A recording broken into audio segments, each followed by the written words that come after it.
What's up, gulaman?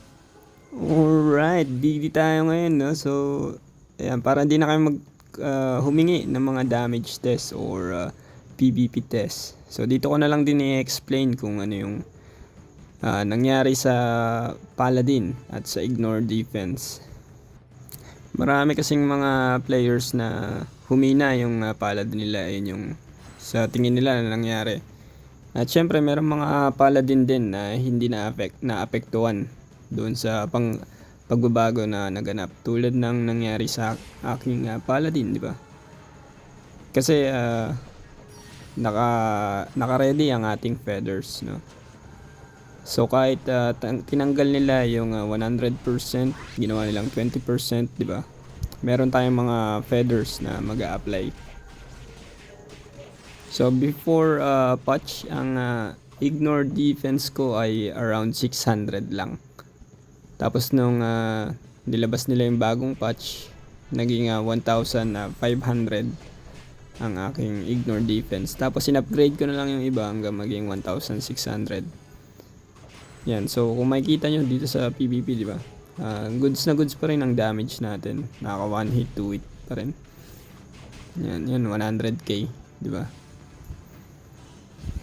So, ewan ko, no? Siguro yung mga nakaramdam nito, yung mga walang Ignore Defense feather. So, paano ba gumagana yung Ignore Defense, no? So, actually, hindi mo kailangan ng sobrang taas na Ignore Defense. Kasi ang normal na normal na defense ng isang player ay 2,500 at kung walang shield yan, syempre mas mababa doon. At kung babawasan mo yun ng 20%, ang 2,500 na defense ay magiging 2,000. So 2,000 na lang yung kailangan mo na i-ignore. Kung meron kang 1,000, ako tulad ko na meron na 1,600 ang ignore defense, wala masyadong pangyari, di ba? Na deduct sa aking damage. Halos same pa rin tulad ng dati. Kasi meron pa, bukod pa dyan sa pagtanggal nila ng Ignore Defense, diba, merong plus 30% sa ating normal attack damage. So, syempre, yung mga F2P na kagaya natin, huwag kayong mag-alala, no? Kasi yung Ignore Defense feather ay free to play, di ba? Kumpara sa mga light and dark, di ba? Mas madali siyang mabili, di ba? Mabibili mo lang sa diamonds. At yung time and space feather ay pwede mo ring bilhin sa guild shop.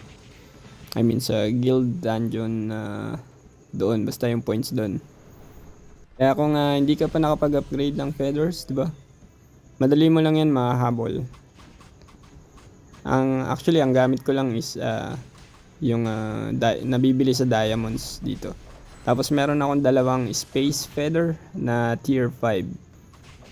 So, ang 1,650 na yan ang ating stats. 1,640 na Ignore Defense ay sapat na para pumarehas sa dati nating damage. At kung tatanungin nyo kung makunat ba, kung lumambot ba ang mga paladins, di ba? Actually, lahat ng players, no, lumambot dahil sa Ignore Defense. So, kaya lumakas yung mga ibang job, tulad ng snipers, ng biochemist at yung stalker, di ba? Sila yung malalakas ngayon. Pati yung lalo na yung sage, di ba? Ang tawag dito, yung magic defense ay mababa, di ba? Tapos isipin mo i-ignore nila yun ng halos siguro 100% kaya nilang i-ignore ang magic defense. Kaya malakas ang sage ngayon. Pero okay lang, no, goods lang kasi hindi naman tulad ng ignore defense sa physical, di ba? Hindi rin na ignore defense ang refinement, di ba? Kaya kung mataas ang yung refinement, ay mas makunat ka. At syempre kung iniisip mo na kung sobra-sobra ang iyong ignore defense at lumagpas doon sa defense ng kalaban, ay kung magne-negative ba ang kanyang defense at mag-amplify ang iyong damage. Hindi, no? So kapag zero na yung kung ma-ignore mo na lahat, 'di ba? Ang matitira na lang sa kanyang defense ay yung refinement defense na hindi na madededuct kahit anong gawin mo. Kahit sobra-sobra pa yung ignore defense mo. Kaya yung ideal na ignore defense ay around 2,000 siguro, 'di ba? Para pure damage ang iyong pasok na pasok ang yung crit, 'di ba? Pero kung tulad ko na may 1,600 ka lang ay goods lang, 'di ba? Pumarehas lang siya sa dati nating damage. At syempre tungkol naman sa assumption ng priest, 'di ba? Medyo magulo kasi yung assumption ng priest. So sa tingin ko ang assumption ng priest ay nag-e-effect sa huli. Medyo magulo, no? Halimbawa, ang sa visual kasi ng ating stats ay halos idodoble ng assumption yung defense mo. So, pero hindi yun yung nangyayari. So, ang nangyayari is mauunang mag-deduct muna ang ignore defense. So, pag natanggal mo na yung defense, doon lang mag-e-effect ang assumption. So, kung halimbawang na-ignore mo ang 90% ng defense ng kalaban, meron lang matitirang 10%. At ayun lang yung mag-dodoble sa assumption buff. So mababa, 'di ba? Mababa ang bigay ng assumption. Although sa ating visual defense ang nakalagay ay like around 4,000, 5,000, 'di ba? Pero pag na-ignore defense yun. Kaya yung ibang priest, 'di ba? Sinasabi nila parang bug or sira yung assumption or hindi gumagana.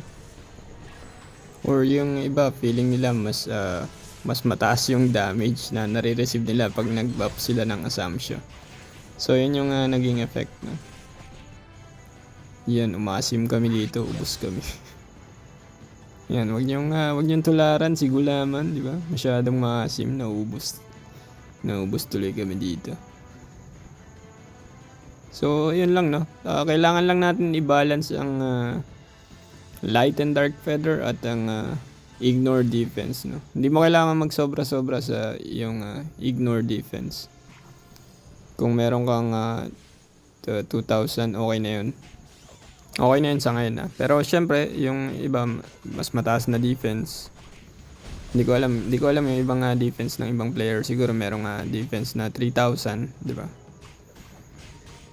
Pero sa tingin ko kahit 2,000 or 2,500, di ba? Goods lang 'yun.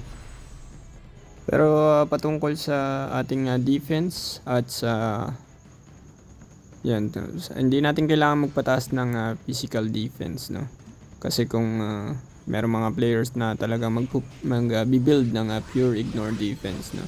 Yung talagang isi-zero nila yung defense. So instead of increasing our physical defense, no, ang gagawin natin ay mag-increase ng physical reduction at magic reduction by upgrading our medals or syempre sa mga cards tulad ng Arclus card or yung Sting card, di ba? At syempre pwede rin sa mga enchantment. Yan ang aming team, di ba? Yung mga DP namin. Yan. Si Guaitod ang pinakamataas na 350 plus pa 360 na siya.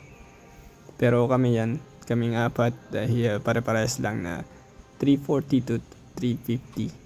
Yan. Medyo maganda yung matching ng PvP ngayon, no? Kasi wala kami masyadong nakalaban na red title. Siguro dahil lahat ng red title ngayon ay umangat na, no? Pero sa lahat ng laban namin ng DD, di ba? Meron kaming nakalaban kanina na 1 star na red title na tinalo namin. Pero sa tingin ko ngayon yung kung i-build mo ang iyong paladin, no, i-build mo pa rin siya ng crit resistance instead of increasing your magic resistance, di ba? Hayaan mo na yung ibang teammate mo yung pumatay sa mga sage. At syempre, magpakunat ka na lang sa ibang players. Bibihira naman yung merong lineup na dalawang magic, di ba? Karamihan pa rin sa lineup ay isang magic at isang magic at tatlong physical pa rin. Pero yan, kung makita niyo yung lineup namin, di ba? 4 kaming physical. Kaya, yan, medyo hirap pa rin ako pagka wala akong support lahat kami damage. So maganda kung meron kayong biochemist or tawag dito, yung sage, di ba? Mas makakatulong yun sa inyong lineup. Alright, yun lang for our explanation sa ating ignore defense, di ba? Kung meron man akong di na-explain, di ba, pwede mong itanong pa sa ating comment section para sa maipaliwanag natin at may share, di ba, for the next video. Ang tingin ko lang na pinakamaganda nyong gawin ngayon ay magpaabot ng 250 critical, di ba? Alam ko medyo mahirap yan, pero di ba, posibleng magawa kung kasi ako ngayon 187 ng aking critical, no? Kaya kahit papaano nakapatay pa rin tayo ng priest. Kung papanoorin niyo yung video, di ba, yung mga laban namin dito, hindi ako dumadive masyado, no? Kung na-FF na ako, ayan, meron palang red title dito. Yan, kung na-FF na ako, di ba, umatras ako, tapos lumalapit ako doon sa aming priest para i-heal niya ako, di ba?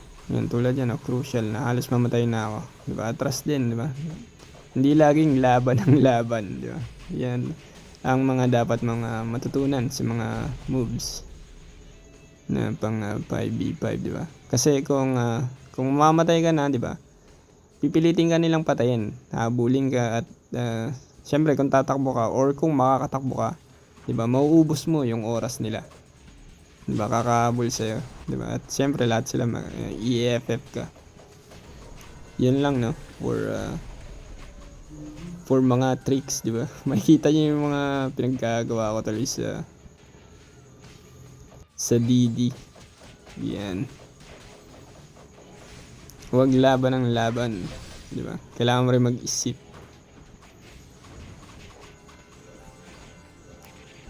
Yun lang, no? Panoorin niyo na lang yung video hanggang matapos at kita-kits next video. Diba? Kung hindi ka pa nakasubscribe, diba, dapat mag-subscribe ka na, diba, para updated ka sa ating mga topic. At kung may mga questions ka, syempre pwede mo pa rin akong i-chat personal sa aking Discord. Wag na sa Facebook, sa Discord na lang. Lagay ko na lang dito sa ating video kung paano mo kayo i-add sa Discord. Alright, kita-kits sa next video. Bye-bye!